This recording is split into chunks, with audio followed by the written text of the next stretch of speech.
Pernahkah engkau bertanya, apakah jalan yang kita tempuh ini benar, ataukah kita hanya mengikuti jejak mereka yang datang sebelum kita tanpa pernah benar-benar mencari kebenaran? Kita lahir dalam keyakinan yang diwariskan. Kita tumbuh dengan ajaran yang diajarkan. Tapi apakah kita pernah berhenti sejenak untuk bertanya, apakah ini benar-benar jalan menujunya? Dulu mereka berkata ini kebenaran. Tapi bagaimana jika mereka keliru? Apakah kita akan ikut tersesat hanya karena mengikuti mereka? Tanpa bertanya, apakah kita harus menanggung akibat dari kesalahan yang bahkan bukan milik kita? Ini bukan sekadar ayat. Ini adalah pertanyaan yang mengguncang hati. Sebuah renungan tentang hakikat keimanan dan tanggung jawab atas jiwa kita sendiri. Bismillahirrahmanirrahim. Assalamualaikum warahmatullahi wabarakatuh. Salam tilawah semesta. Hamdan wa syukran lillah. Allahumma sholli ala sayyidina Muhammad. Sahabat tilawah yang dirahmati Allah. Baiklah, karena ini urusan agama, jadi harus sesuai dengan contohnya. Siapa yang menjadi contoh di dalam agama Islam selain Rasulullah Shallallahu Alaihi Wasallam yang diutus oleh Allah untuk menyampaikan ajaran agama dan terus diberi contoh untuk menjalankannya? Jadi kita harus menelusurinya dari contoh tersebut. Di manakah Nabi SAW menerima agama? Kedua, di waktu bagaimana Nabi SAW menerima agama? Dan apa yang dimaksud agama itu? Ada 3 pertanyaan untuk kita jawab. Sebelumnya silakan bersolawat terlebih dahulu, agar terus terhubung dengan Nur Muhammad dan hakikat Muhammad. Tentu saja, silakan tulis solawat terbaik Anda yang sudah biasa Anda gunakan sehari-hari di kolom komentar sebagai bentuk kecintaan kita kepada Rasulullah Shallallahu Alaihi Wasallam. Masya Allah, betapa besar nikmat yang Allah berikan hanya dengan bersolawat. Sahabat tilawahku, untuk menjawab pertanyaan tadi di awal, kita harus mulai belajar agama secara detail dan mendalam. Kita mulai dengan sabda wahyu Allah Subhanahu wa Ta'ala di surat kedua ayat 185 yang berbunyi sebagai berikut. Bulan Ramadan, bulan yang di dalamnya diturunkan permulaan Al-Quran sebagai petunjuk bagi manusia, dan penjelasan-penjelasan mengenai petunjuk itu dan pembeda antara yang hak dan yang batil. Nah, di sini baru sepotong ayat juga sudah memberi penjelasan. Nabi Muhammad menerima wahyu pertama di bulan Ramadan. Berarti Nabi pada waktu itu lagi berpuasa, bukan di waktu perut kenyang.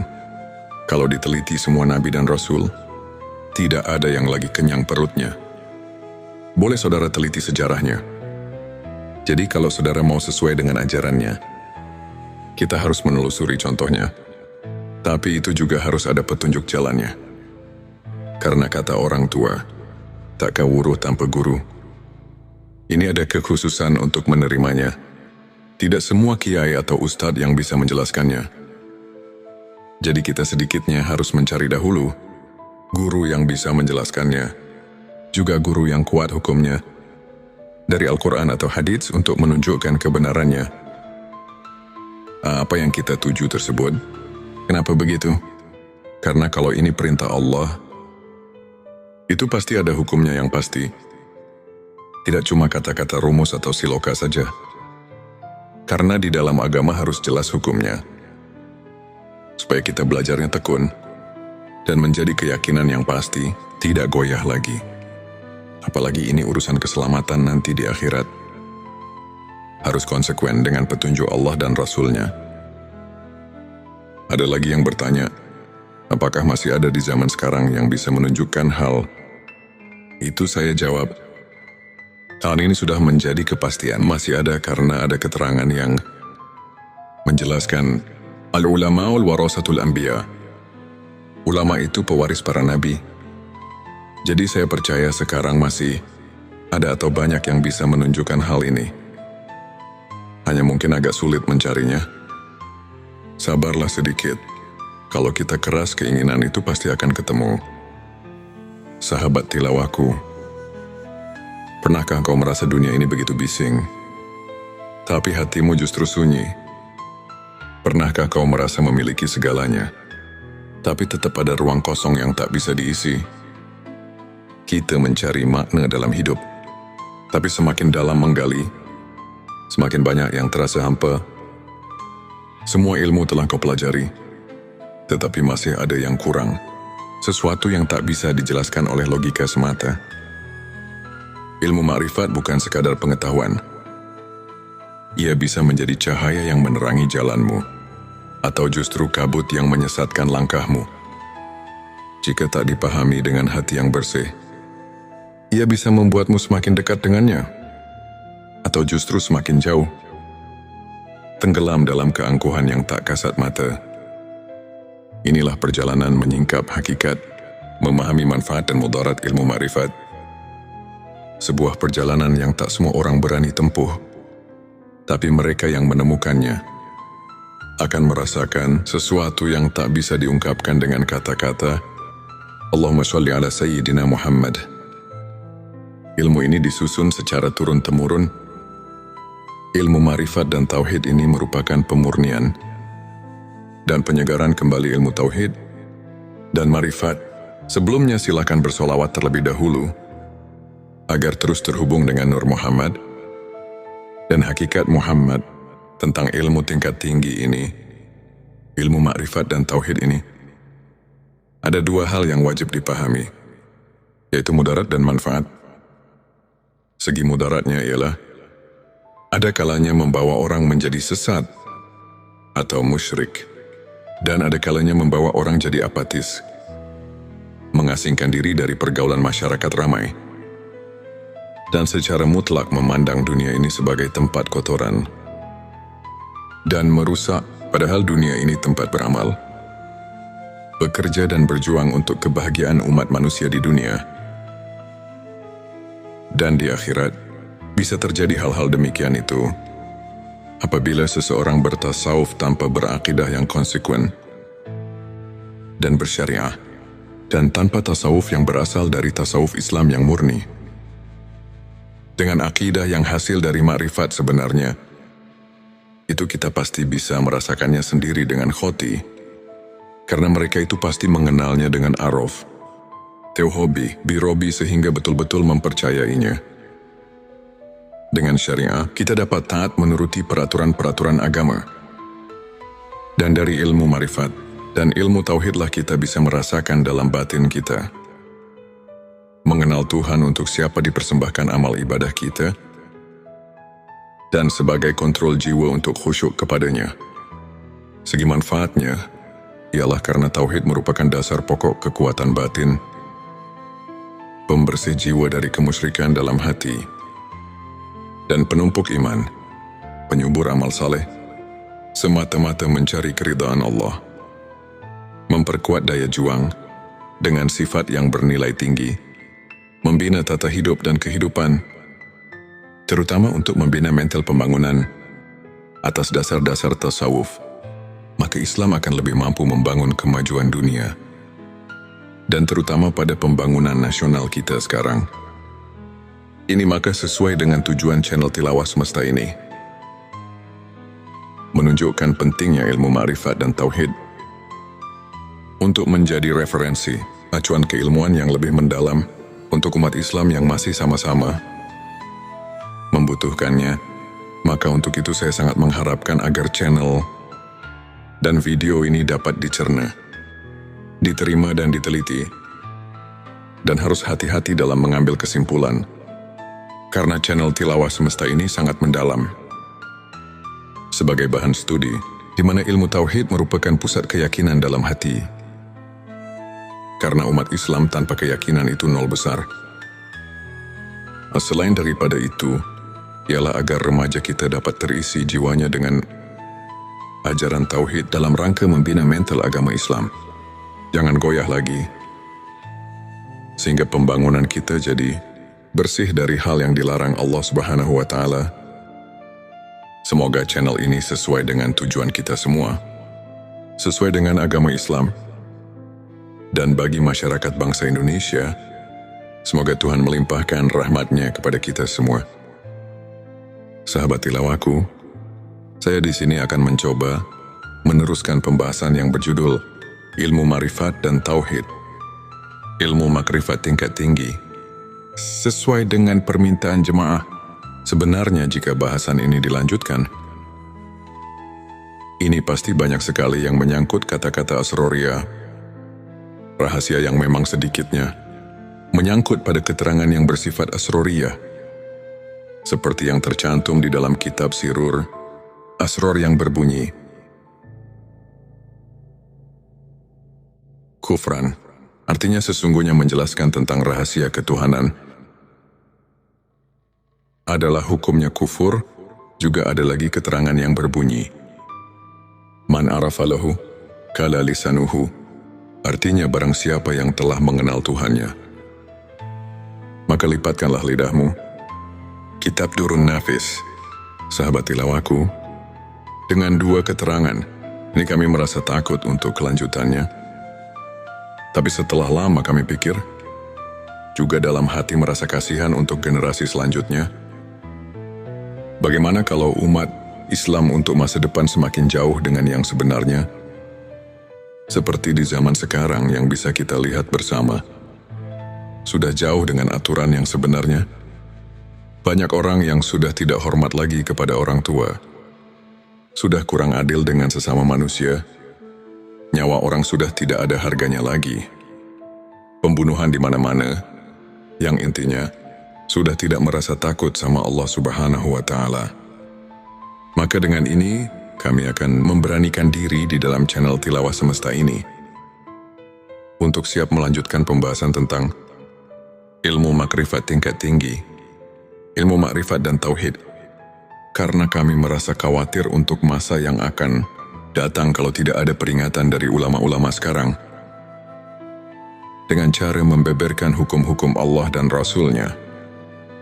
Itu jelas untuk masa yang akan datang akan lebih parah lagi daripada sekarang. Dan karena Allah telah berfirman yang dicatat dalam Al-Quran surat ketiga ayat 79, yang artinya sebagai berikut, hendaklah kamu menjadi orang-orang Rabbani, karena kamu selalu mengajarkan Alkitab, dan disebabkan kamu tetap mempelajarinya, jangan lupa untuk menuliskan sholawat terbaik. Anda yang sudah biasa Anda gunakan di kolom komentar, agar keberkahan semakin mengalir dalam hidup kita. Dan jangan lupa juga untuk like, share dan subscribe, agar semakin banyak orang yang mendapatkan manfaat dari video ini. Semoga Allah selalu merahmati kita semua. Amin ya Rabbal Alamin. Sekarang mari kita tanya diri kita masing-masing, apakah kita sekarang ingat pada Allah? Di sini kita harus bertanya kepada hati kita yang jujur. Jangan membohongi diri sendiri, karena di sini bukan ditanya ingat pada namanya, tapi di sini ditanya ingat pada Tuhannya, yang diberi nama Allah, yang diberi nama Tuhan. Kenapa pertanyaan seperti ini? Karena banyak sekali orang cuma ingat kepada namanya saja, bukan ingat kepada Allahnya, ingat kepada Tuhannya. Allahumma sholli ala Sayyidina Muhammad. Kami merasa khawatir untuk masa yang akan datang. Kami akan memberanikan diri di channel Tilawah Semesta ini untuk siap melanjutkan pembahasan tentang ilmu makrifat tingkat tinggi, ilmu makrifat dan tauhid, karena Allah telah berfirman yang dicatat dalam Al-Quran surat ketiga ayat 79, yang artinya sebagai berikut, hendaklah kamu menjadi orang-orang Rabbani, karena kamu selalu mengajarkan Alkitab, dan disebabkan kamu tetap mempelajarinya. Maka dengan ini, insya Allah semoga Allah memberikan taufik dan hidayahnya, sehingga bisa lancar untuk kelanjutannya, dalam upaya menumbuh suburkan ilmu dan iman secara ruhul. Islam sebagaimana dimaklumi bersama, di tengah-tengah masyarakat kita telah berkembang pesat ilmu-ilmu keislaman seperti ilmu kalam, ilmu tafsir, ilmu hadis fiqih, tasawuf, dan lain-lain. Semua ilmu ini dijabarkan oleh masyarakat dalam kehidupan mereka sehari-hari, sehingga dapat membentuk kehidupan agamis. Tentu kondisi seperti ini hendaknya terus dipelihara dan tumbuh kembangkan dalam rangka meningkatkan keimanan dan ketakwaan terhadap Allah yang Maha Esa. Sebelumnya silahkan bersolawat terlebih dahulu, agar terus terhubung dengan Nur Muhammad dan hakikat Muhammad. Masya Allah, betapa besar nikmat yang Allah berikan hanya dengan bersolawat. Sahabatku, sahabat tilawah semesta yang dimuliakan Allah, firman Allah dalam surat ke-7 ayat 172, yang artinya sebagai berikut, dan ingatlah ketika Tuhanmu mengeluarkan anak Adam dari punggung sulbi, mereka mengambil kesaksian terhadap jiwa mereka. Seraya Tuhan berfirman, "Bukankah aku Tuhanmu?" Mereka menjawab, "Ya betul, kami menjadi saksi, supaya kamu nanti pada hari berhenti tidak mengatakan sesungguhnya kami orang yang lalai, atau tidak diberi peringatan tentang hal ini." Di dalam ayat ini, kalau betul-betul dihayati dan ditafakuri secara jernih, tentu kita merasakan kejutan dengan ayat ini, karena ayat ini menggugah hati kita. Di dalam ayat ini Allah memberitahu pada segenap manusia yang ada di dunia ini, sebagaimana firman Allah barusan, manusia yang ada di dunia ini semuanya sudah dipersaksikan terlebih dahulu kepada Allah. Sebelum manusia lahir ke bumi ini, dipersaksikannya waktu di dalam rahim ibunya. Menurut keterangan dalam hadis Bukhari, di bab kejadian makhluk halaman 733 ayat 9, Rasulullah telah menerangkan, dipersaksikannya di alam arwah, di waktu kandungan umur 4 bulan di dalam kandungan sang ibu. Menurut firman Allah tadi, supaya di hari berhenti jangan lupa lagi pada Allah. Jadi menurut ayat ini, kita semua sebagai manusia jangan leha-leha atau jangan hidup terlena karena kita diamat-amati. Maka jangan lupa pada Allah Sang Pencipta alam semesta. Dengan hati yang jujur, jangan mendustai diri sendiri. Sebagaimana keterangan dari Imam Ghazali yang berbunyi, tanyalah hatimu, tanyalah dan tanyalah hatimu. Walau orang lain memberi fatwa, disinilah kita harus jeli untuk mentafakuri ayat-ayat yang berkaitan dengan perasaan yang ada di dalam hati kita. Ayat ini memberi perangsang pada kita masing-masing, supaya hati kita ini jangan ketiduran, sehingga kita terlena dengan apa yang ada di dunia ini. Lupa pada tugas hidup kita sebagai hamba Allah Subhanahu wa Ta'ala, yang tidak boleh dilupakan, yaitu menjalankan perintah-perintah yang telah diperintahkan dalam Al-Quran dan hadisnya. Dalam ayat tadi di atas Allah telah memberi peringatan kepada kita semua. Kita jangan lupa kepada Allah Subhanahu wa Ta'ala Tuhan kita. Sekarang mari kita tanya diri kita masing-masing, apakah kita sekarang ingat pada Allah? Di sini kita harus bertanya kepada hati kita yang jujur. Jangan membohongi diri sendiri, karena di sini bukan ditanya ingat pada namanya Tuhan, tapi di sini ditanya ingat pada Tuhannya, yang diberi nama Allah, yang diberi nama Tuhan. Kenapa pertanyaan seperti ini? Karena banyak sekali orang cuma ingat kepada namanya saja, bukan ingat kepada Allahnya, bukan ingat kepada Tuhannya. Untuk menjawab pertanyaan ini, pertama kita harus memakai pikiran yang mendalam. Kedua, harus vakum bidawahir. Ketiga, harus memakai hati yang jujur. Baru pertanyaan ini bisa dijawab dengan sempurna. Tapi kalau dijawab dengan hati bainaung, ini pasti akan menimbulkan fitnah di kalangan umat Islam. Na'udzubillah, jangan terjadi seperti ini. Ini cuma mengingatkan hati kita, khususnya umat Islam, jangan sampai keliru untuk menetapkan akidah kita kepada Allah Subhanahu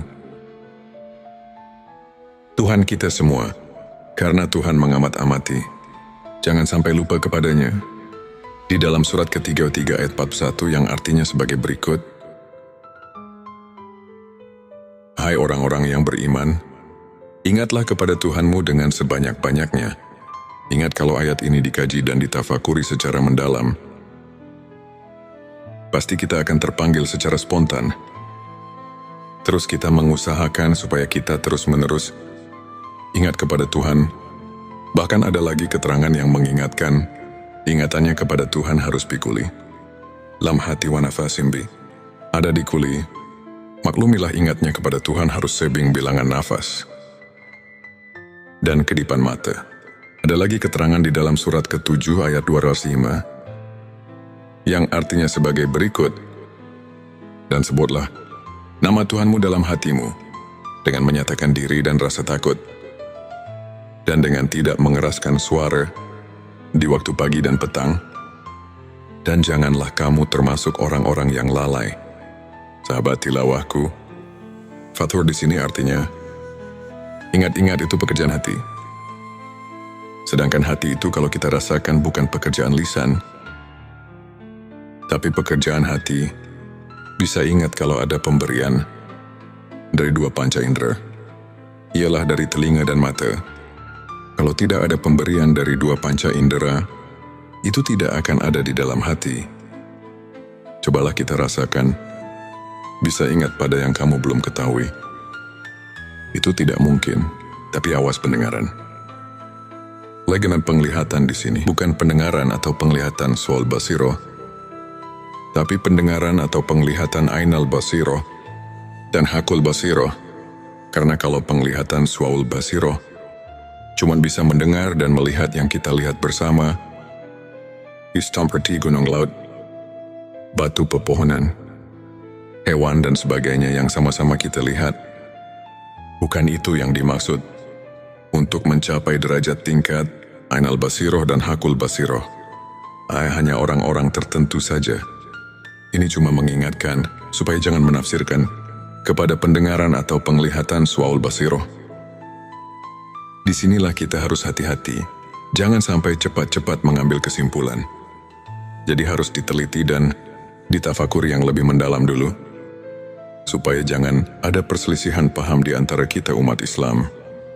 Sahabat tilawahku yang dirahmati Allah, untuk mengingat sebenarnya kepada Tuhan, kita harus suluk terlebih dahulu kepada guru antuk pituduh yang benar-benar ahli, karena tidak semua kiai, ajengan dan ustadz yang bisa mengajarkan hal ini. Ada kekhususan untuk arif billah yang bisa untuk hal itu. Dengan sangat pentingnya untuk mengingat Tuhan, kita harus berusaha sekuat tenaga. Karena kalau kita lupa kepada Tuhan sekarang, apalagi nanti di akhirat, pasti kita akan lupa. Sedangkan kalau kita lupa, karena tidak diberitahu oleh kedua orang tua, maka itu pun tidak bisa menghisap kepadanya. Sebagaimana firman Allah di surat ke-7 ayat 173. Surat Al-A'raf sudah memberi peringatan kepada kita, yang berbunyi, atau agar kamu tidak mengatakan, sesungguhnya orang-orang tua kami telah mempersekutukan Tuhan sejak dahulu, sedang kami ini adalah anak-anak keturunan yang datang sesudah mereka. Maka apakah engkau akan membinasakan kami karena perbuatan orang-orang yang sesat dahulu? Quran Surat Al-A'raf ayat 173. Nah di sini marilah semua, khususnya orang-orang yang beriman, mari kita bangkitkan pikiran kita untuk penelitian mentafakuri ayat ini, karena sudah jelas dan dapat kita pahami tadi. Ayat 172. Dan ditegaskan lagi dengan ayat 173. Ini benar-benar Tuhan melarang lupa kepadanya. Juga jangan menyalahkan kedua orang tua, apalagi menghisapnya, karena kita sebetulnya sudah diberitahu oleh Tuhan melalui wahyunya kepada Nabi Muhammad Shallallahu Alaihi Wasallam bahwa kita semua sudah mengatakan qalu bala syahidna. Maksudnya supaya kita nanti di akhirat jangan bilang lalai atau lupa kepadanya, sebab kalau lupa atau lalai atau lupa kepadanya, ini hanya kesalahannya sendiri, yang akibatnya kita akan mendapatkan kesesatan, karena tidak mau tahu tentang agama sendiri. Karena itulah kita jadi bodoh. Bodoh tentang persaksian kepadanya. Bodoh itu karena lupa. Lupa itu jadi kita bodoh. Sama yang telah dikatakan di dalam kitab Sirur Asror. Di situ dikatakan, penyebab tapi hati adalah karena lupa. Dengan lupa kita jadi bodoh. Bodoh dalam urusan ketuhanan.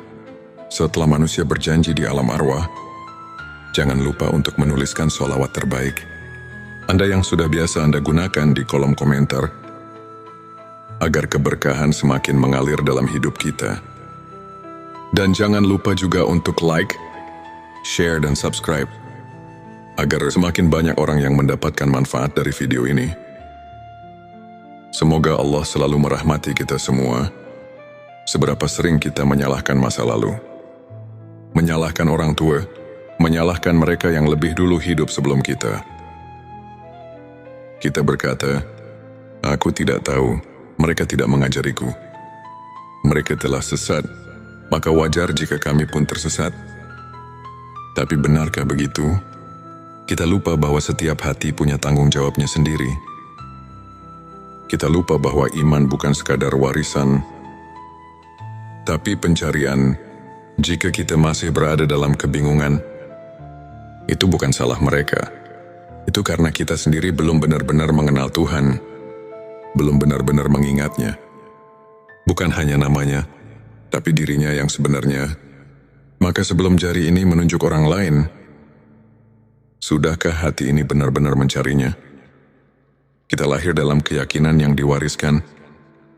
Kita tumbuh dengan ajaran yang diajarkan. Tapi apakah kita pernah berhenti sejenak untuk bertanya, apakah ini benar-benar jalan menujunya? Ini bukan sekadar ayat. Ini adalah pertanyaan yang mengguncang hati. Sebuah renungan tentang hakikat keimanan dan tanggung jawab atas jiwa kita sendiri. Allahumma sholli ala Sayyidina Muhammad. Di sini marilah semua, khususnya orang-orang yang beriman, mari kita bangkitkan pikiran kita untuk meneliti, mentafakuri ayat ini. Firman Allah di surat ke-7, ayat 173 sudah memberi peringatan kepada kita, yang berbunyi, atau agar kamu tidak mengatakan, sesungguhnya orang-orang tua kami telah mempersekutukan Tuhan sejak dahulu, sedang kami ini adalah anak-anak keturunan yang datang sesudah mereka. Maka apakah engkau akan membinasakan kami karena perbuatan orang-orang yang sesat dahulu? Petik 2 Quran Surat Al-A'raf ayat 173. Di sini sudah jelas dan dapat kita pahami. Ini benar-benar Tuhan melarang, lupa kepadanya juga. Jangan menyalahkan kedua orang tua, apalagi menghisapnya, karena kita sebetulnya sudah diberitahu oleh Tuhan melalui wahyunya kepada Nabi Muhammad Shallallahu Alaihi Wasallam bahwa kita semua sudah mengatakan, qalu bala syahidna. Maksudnya, supaya kita nanti di akhirat jangan bilang lalai atau lupa padanya, sebab kalau lupa atau lalai atau lupa kepadanya, ini adalah kesalahannya sendiri, yang akibatnya kita akan mendapatkan kesesatan, karena tidak mau tahu tentang agama sendiri. Karena itulah kita jadi bodoh tentang persaksian kepadanya. Bodoh itu karena lupa. Lupa itu jadi kita bodoh. Begitupun yang telah dikatakan di dalam kitab Sirur Asror. Di situ dikatakan, penyebab buta hati adalah karena lupa. Dengan lupa kita jadi bodoh. Bodoh dalam urusan ketuhanan. Setelah manusia berjanji di alam arwah, di dalam pengertian ingat, ada 3 macam pengertian.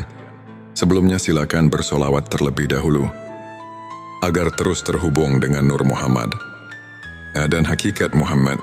Masya Allah, betapa besar nikmat yang Allah berikan hanya dengan bersolawat. Sahabat tilawahku, di dalam pengertian ingat, ada 3 macam pengertian. Yang pertama, ada yang mengartikan harus banyak zikir. atau wirid membacakan kalimat thayyibah. Contohnya seperti takbir, tahmid, tahlil, dan sebagainya.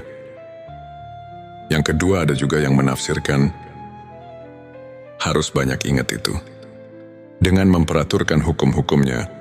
Seperti di dalam kehidupan sehari-hari, kita harus sesuai dengan aturan Tuhan.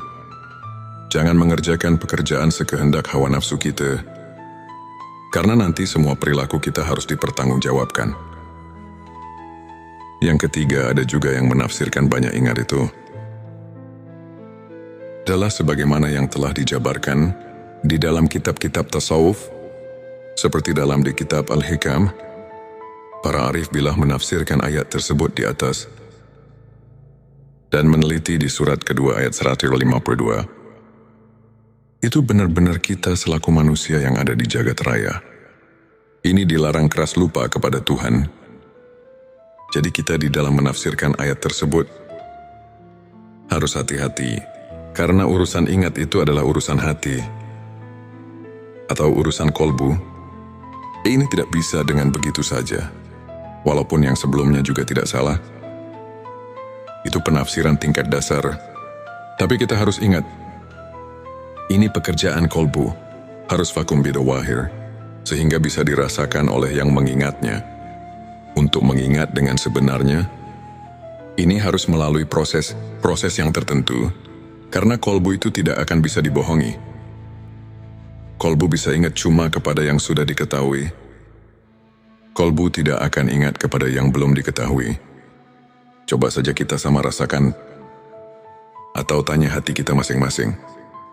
Secara jujur, apakah bisa ingat kepada yang belum kita ketahui ini? Jawaban ada di dalam kolbu kita masing-masing. Untuk lebih jelasnya, ada keterangan di dalam kitab Sirur Asrar di halaman 80, di situ telah dijelaskan. Yang artinya, yang dikatakan zikir ruh, itu adalah menyaksikan sifat tajalinya. Di dalam keterangan ini ada kalimat zikir. Di sini mana zikir bukan nyebut atau yang dikatakan wirid. Tapi zikir di sini ialah mengetahui atau menyaksikan. Tapi untuk ingat itu, harus mengetahui dahulu kepada yang akan diingatnya. Apalagi ini urusan akidah. Akidah ketuhanan. Harus betul-betul positif kepada yang akan diingatnya.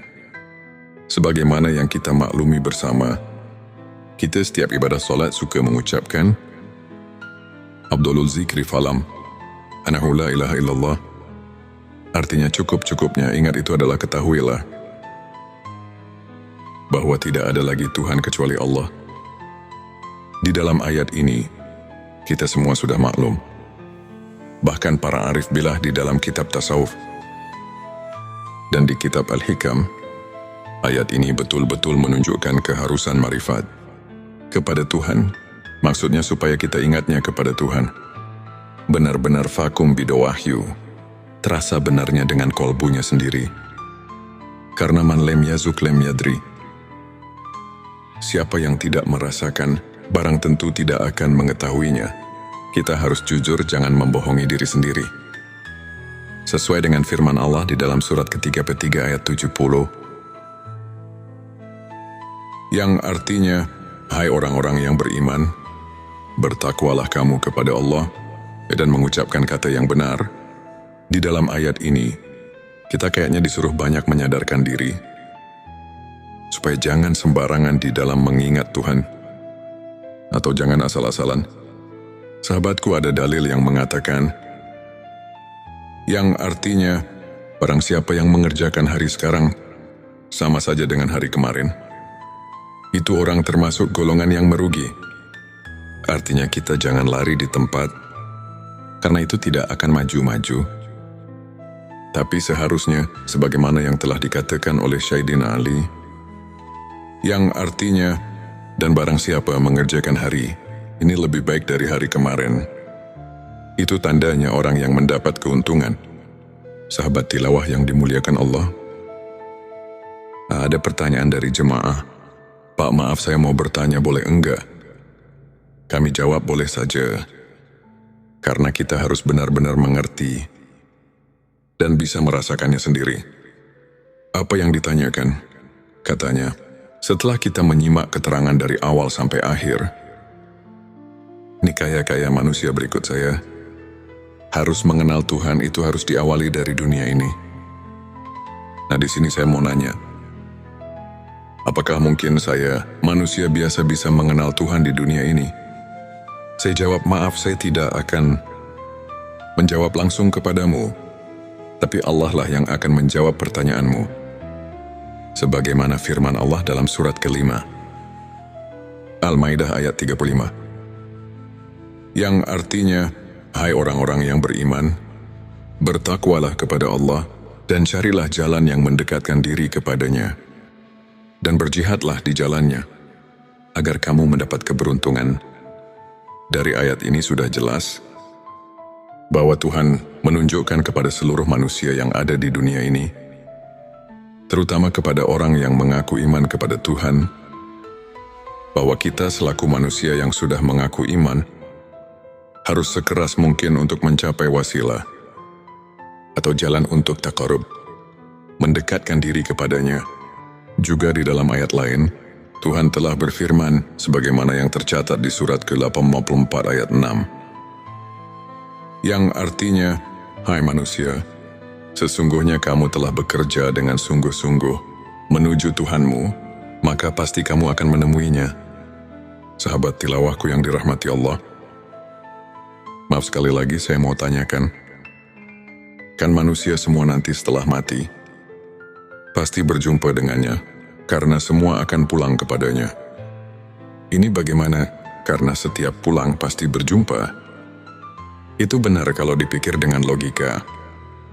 Tapi kita harus mencari bukti kebenarannya dari ayat atau hadits yang khoti, supaya bisa dipertanggungjawabkan. Karena ini urusan akidah yang harus benar-benar nasyun, andalilin, sesuai dengan dalil-dalilnya dari Allah dan Rasulnya. Tapi kami menemukan salah satu hadits Syahihul Bukhari. Di situ ada keterangan yang berbunyi. Hadits ini diriwayatkan oleh Anas bin Malik. Anas bin Malik mendengar perkataan Mu'ad bin Jabal. Mu'ad bin Jabal mendengar langsung dari Rasulullah Shallallahu Alaihi Wasallam.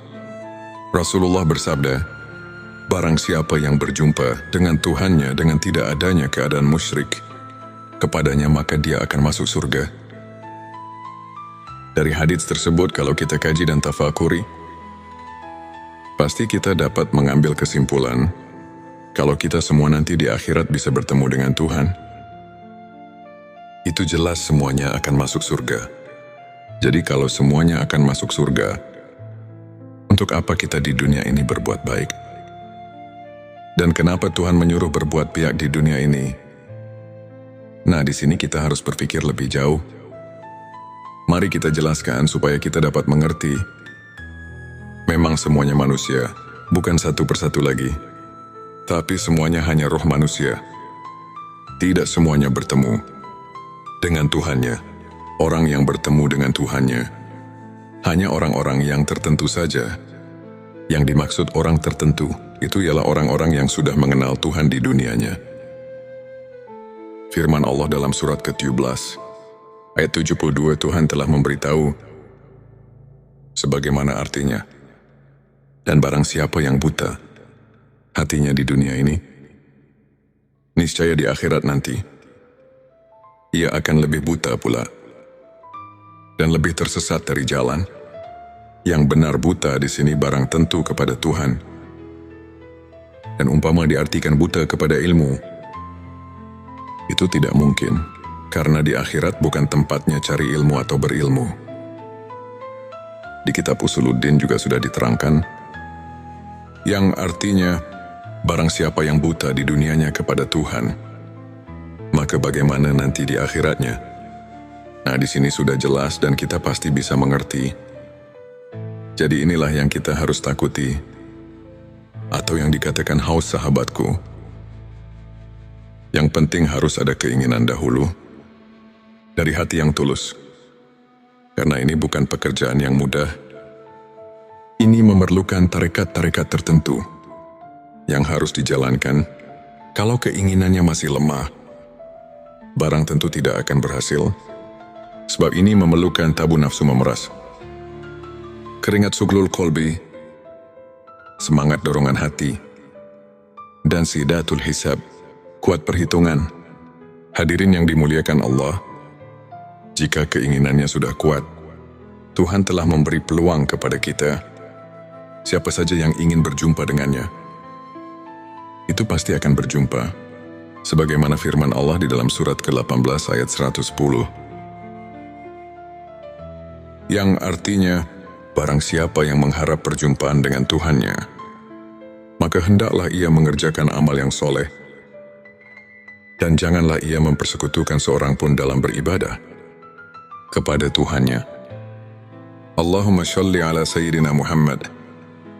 Di sini marilah semua, khususnya orang-orang yang beriman, mari kita bangkitkan pikiran kita untuk meneliti, mentafakuri ayat ini. Firman Allah di surat ke-7, ayat 173 sudah memberi peringatan kepada kita, yang berbunyi, atau agar kamu tidak mengatakan, sesungguhnya orang-orang tua kami telah mempersekutukan Tuhan sejak dahulu, sedang kami ini adalah anak-anak keturunan yang datang sesudah mereka. Maka apakah engkau akan membinasakan kami karena perbuatan orang-orang yang sesat dahulu? Petik 2 Quran Surat Al-A'raf ayat 173. Di sini sudah jelas dan dapat kita pahami, ini benar-benar Tuhan melarang, lupa kepadanya juga.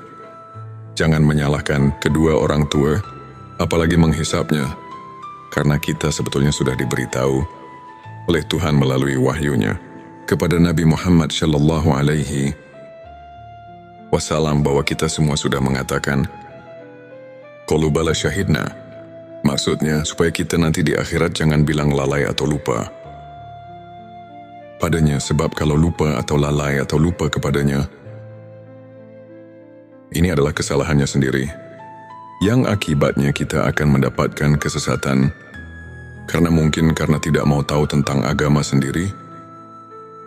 Karena itulah kita jadi bodoh tentang persaksian kepadanya.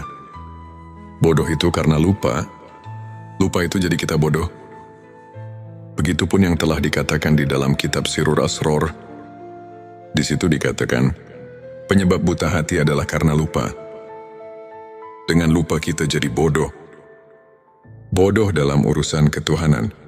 Setelah manusia berjanji di alam arwah, di dalam pengertian ingat, ada 3 macam pengertian. Sebelumnya silakan bersolawat terlebih dahulu, agar terus terhubung dengan Nur Muhammad dan hakikat Muhammad. Masya Allah, betapa besar nikmat yang Allah berikan hanya dengan bersolawat. Sahabat tilawahku, di dalam pengertian ingat, ada 3 macam pengertian. Yang pertama, ada yang mengartikan harus banyak zikir, atau wirid membacakan kalimat thayyibah. Contohnya seperti takbir, tahmid, tahlil, dan sebagainya. Yang kedua, ada juga yang menafsirkan harus banyak ingat itu, dengan memperaturkan hukum-hukumnya. Seperti di dalam kehidupan sehari-hari, kita harus sesuai dengan aturan Tuhan. Jangan mengerjakan pekerjaan sekehendak hawa nafsu kita, karena nanti semua perilaku kita harus dipertanggungjawabkan. Yang ketiga, ada juga yang menafsirkan banyak ingat itu adalah sebagaimana yang telah dijabarkan di dalam kitab-kitab tasawuf, seperti dalam di kitab Al-Hikam. Para arif billah menafsirkan ayat tersebut di atas dan meneliti di surat kedua ayat 152. Itu benar-benar kita selaku manusia yang ada di jagat raya ini dilarang keras lupa kepada Tuhan. Jadi kita di dalam menafsirkan ayat tersebut harus hati-hati, karena urusan ingat itu adalah urusan hati atau urusan kolbu. Ini tidak bisa dengan begitu saja, walaupun yang sebelumnya juga tidak salah. Itu penafsiran tingkat dasar. Tapi kita harus ingat, ini pekerjaan kolbu, harus vakum bidawahir, sehingga bisa dirasakan oleh yang mengingatnya.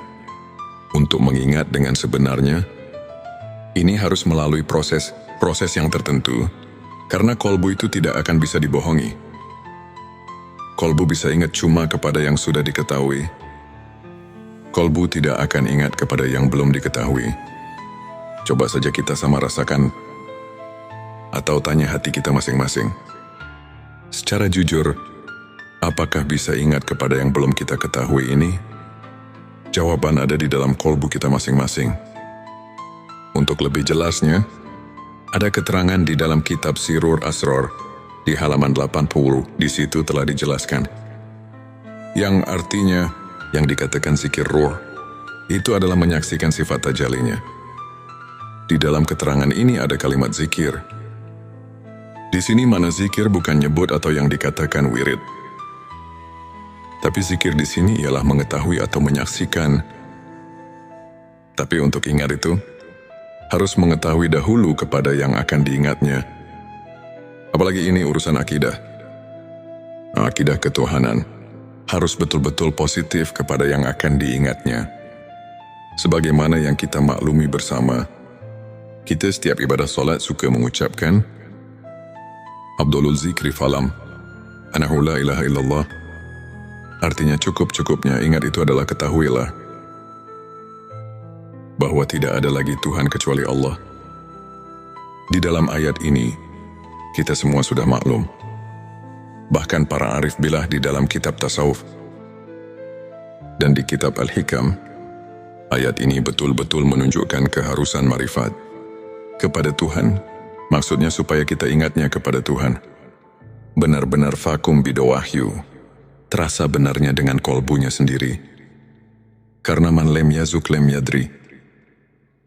Siapa yang tidak merasakan, barang tentu tidak akan mengetahuinya. Kita harus jujur, jangan membohongi diri sendiri. Sesuai dengan firman Allah di dalam surat ke-33 ayat 70. Yang artinya, hai orang-orang yang beriman, bertakwalah kamu kepada Allah dan mengucapkan kata yang benar. Di dalam ayat ini, kita kayaknya disuruh banyak menyadarkan diri, supaya jangan sembarangan di dalam mengingat Tuhan, atau jangan asal-asalan. Sahabatku, ada dalil yang mengatakan, yang artinya, barang siapa yang mengerjakan hari sekarang, sama saja dengan hari kemarin, itu orang termasuk golongan yang merugi. Artinya kita jangan lari di tempat, karena itu tidak akan maju-maju. Tapi seharusnya, sebagaimana yang telah dikatakan oleh Sayyidina Ali, yang artinya, dan barang siapa mengerjakan hari, ini lebih baik dari hari kemarin. Itu tandanya orang yang mendapat keuntungan. Sahabat tilawah yang dimuliakan Allah. Ada pertanyaan dari jemaah. Pak, maaf saya mau bertanya, boleh enggak? Kami jawab boleh saja. Karena kita harus benar-benar mengerti dan bisa merasakannya sendiri. Apa yang ditanyakan? Katanya, setelah kita menyimak keterangan dari awal sampai akhir, ini kaya-kaya manusia berikut saya, harus mengenal Tuhan itu harus diawali dari dunia ini. Nah, di sini saya mau nanya, apakah mungkin saya, manusia biasa, bisa mengenal Tuhan di dunia ini? Saya jawab, maaf, saya tidak akan menjawab langsung kepadamu, tapi Allah lah yang akan menjawab pertanyaanmu. Sebagaimana firman Allah dalam surat ke-5, Al-Maidah ayat 35. Yang artinya, hai orang-orang yang beriman, bertakwalah kepada Allah dan carilah jalan yang mendekatkan diri kepadanya, dan berjihadlah di jalannya, agar kamu mendapat keberuntungan. Dari ayat ini sudah jelas bahwa Tuhan menunjukkan kepada seluruh manusia yang ada di dunia ini, terutama kepada orang yang mengaku iman kepada Tuhan, bahwa kita selaku manusia yang sudah mengaku iman, harus sekeras mungkin untuk mencapai wasilah, atau jalan untuk taqarrub, mendekatkan diri kepadanya. Juga di dalam ayat lain, Tuhan telah berfirman, sebagaimana yang tercatat di surat ke-84 ayat 6. Yang artinya, hai manusia, sesungguhnya kamu telah bekerja dengan sungguh-sungguh menuju Tuhanmu, maka pasti kamu akan menemuinya. Sahabat tilawahku yang dirahmati Allah, maaf sekali lagi saya mau tanyakan, kan manusia semua nanti setelah mati pasti berjumpa dengannya, karena semua akan pulang kepadanya. Ini bagaimana? Karena setiap pulang pasti berjumpa. Itu benar kalau dipikir dengan logika. Tapi kita harus mencari bukti kebenarannya dari ayat atau hadits yang khoti, supaya bisa dipertanggungjawabkan. Karena ini urusan akidah yang harus benar-benar nasyun, andalilin, sesuai dengan dalil-dalilnya dari Allah dan Rasulnya. Tapi kami menemukan salah satu hadits Syahihul Bukhari. Di situ ada keterangan yang berbunyi. Hadits ini diriwayatkan oleh Anas bin Malik. Anas bin Malik mendengar perkataan Mu'ad bin Jabal. Mu'ad bin Jabal mendengar langsung dari Rasulullah Shallallahu Alaihi Wasallam. Rasulullah bersabda, barang siapa yang berjumpa dengan Tuhannya dengan tidak adanya keadaan musyrik kepadanya, maka dia akan masuk surga. Dari hadits tersebut, kalau kita kaji dan tafakuri, pasti kita dapat mengambil kesimpulan kalau kita semua nanti di akhirat bisa bertemu dengan Tuhan. Itu jelas semuanya akan masuk surga. Jadi kalau semuanya akan masuk surga, untuk apa kita di dunia ini berbuat baik? Dan kenapa Tuhan menyuruh berbuat baik di dunia ini? Nah, di sini kita harus berpikir lebih jauh. Mari kita jelaskan supaya kita dapat mengerti. Memang semuanya manusia, bukan satu persatu lagi. Tapi semuanya hanya roh manusia. Tidak semuanya bertemu dengan Tuhannya. Orang yang bertemu dengan Tuhannya hanya orang-orang yang tertentu saja. Yang dimaksud orang tertentu, itu ialah orang-orang yang sudah mengenal Tuhan di dunianya. Firman Allah dalam surat ke-17, ayat 72, Tuhan telah memberitahu sebagaimana artinya. Dan barang siapa yang buta hatinya di dunia ini, niscaya di akhirat nanti ia akan lebih buta pula dan lebih tersesat dari jalan. Yang benar buta di sini barang tentu kepada Tuhan. Dan umpama diartikan buta kepada ilmu, itu tidak mungkin, karena di akhirat bukan tempatnya cari ilmu atau berilmu. Di kitab Usuluddin juga sudah diterangkan, yang artinya, barang siapa yang buta di dunianya kepada Tuhan, maka bagaimana nanti di akhiratnya? Nah, di sini sudah jelas dan kita pasti bisa mengerti. Jadi inilah yang kita harus takuti, atau yang dikatakan haus sahabatku. Yang penting harus ada keinginan dahulu, dari hati yang tulus. Karena ini bukan pekerjaan yang mudah. Ini memerlukan tarekat-tarekat tertentu yang harus dijalankan. Kalau keinginannya masih lemah, barang tentu tidak akan berhasil. Sebab ini memerlukan tabu nafsu memeras, keringat suglul kolbi, semangat dorongan hati, dan sidatul hisab, kuat perhitungan. Hadirin yang dimuliakan Allah, jika keinginannya sudah kuat, Tuhan telah memberi peluang kepada kita. Siapa saja yang ingin berjumpa dengannya, itu pasti akan berjumpa. Sebagaimana firman Allah di dalam surat ke-18 ayat 110. Yang artinya, barang siapa yang mengharap perjumpaan dengan Tuhannya, maka hendaklah ia mengerjakan amal yang soleh. Dan janganlah ia mempersekutukan seorang pun dalam beribadah kepada Tuhannya. Allahumma sholli ala Sayyidina Muhammad.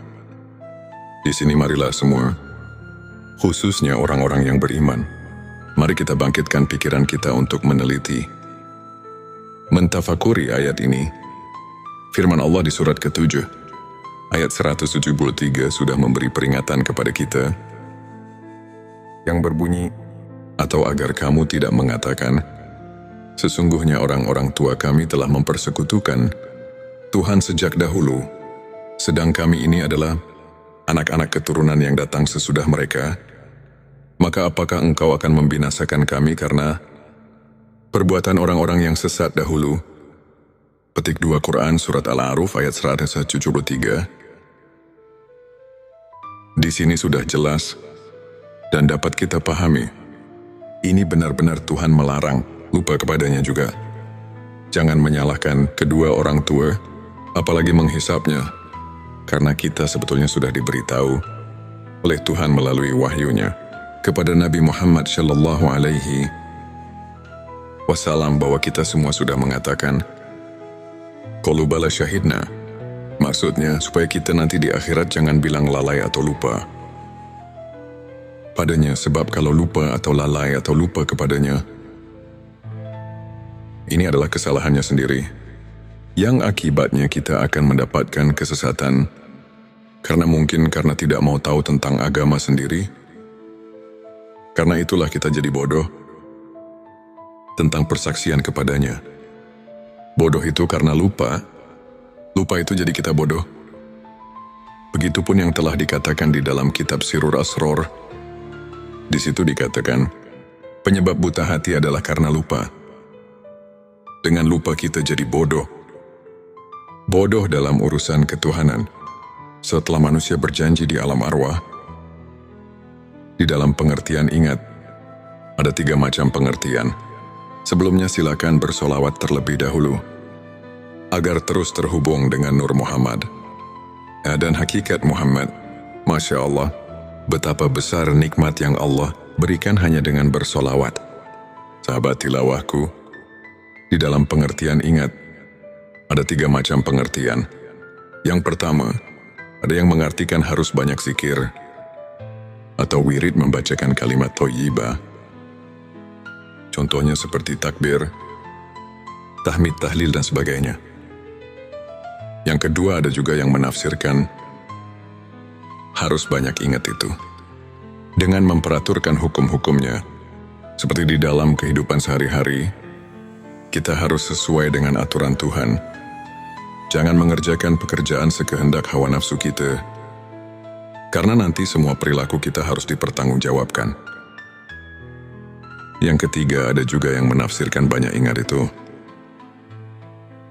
adalah sebagaimana yang telah dijabarkan di dalam kitab-kitab tasawuf, seperti dalam di kitab Al-Hikam. Para arif billah menafsirkan ayat tersebut di atas dan meneliti di surat kedua ayat 152.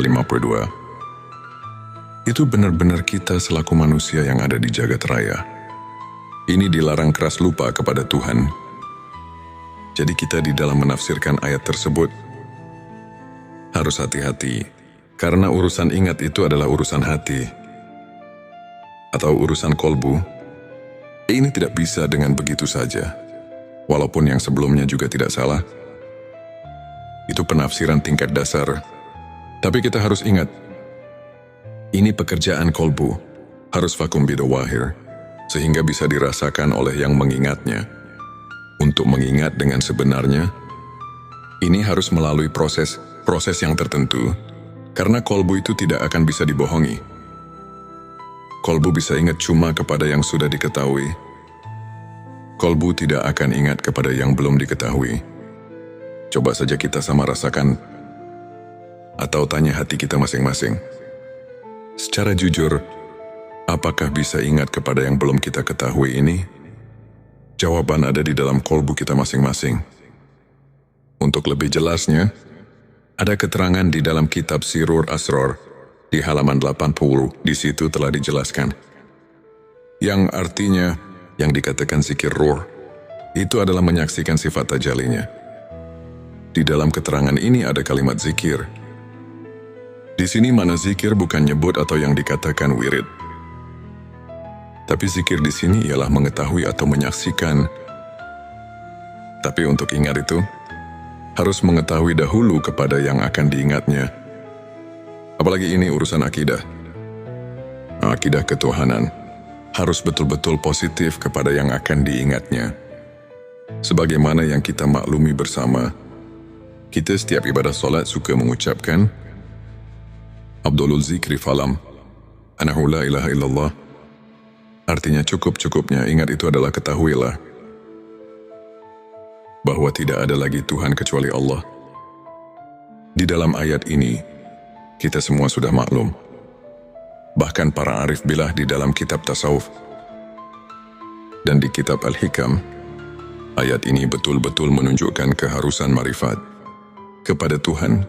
Maksudnya supaya kita ingatnya kepada Tuhan. Benar-benar vakum bidawahyu, terasa benarnya dengan kolbunya sendiri. Karena man lem yazuk lem yadri. Siapa yang tidak merasakan, barang tentu tidak akan mengetahuinya. Kita harus jujur, jangan membohongi diri sendiri. Sesuai dengan firman Allah di dalam surat ke-33 ayat 70, yang artinya, hai orang-orang yang beriman, bertakwalah kamu kepada Allah dan mengucapkan kata yang benar. Di dalam ayat ini, kita kayaknya disuruh banyak menyadarkan diri, supaya jangan sembarangan di dalam mengingat Tuhan, atau jangan asal-asalan. Sahabatku, ada dalil yang mengatakan, yang artinya, barang siapa yang mengerjakan hari sekarang, sama saja dengan hari kemarin, itu orang termasuk golongan yang merugi. Artinya kita jangan lari di tempat, karena itu tidak akan maju-maju. Tapi seharusnya, sebagaimana yang telah dikatakan oleh Sayyidina Ali, yang artinya, dan barang siapa mengerjakan hari, ini lebih baik dari hari kemarin. Itu tandanya orang yang mendapat keuntungan. Sahabat tilawah yang dimuliakan Allah,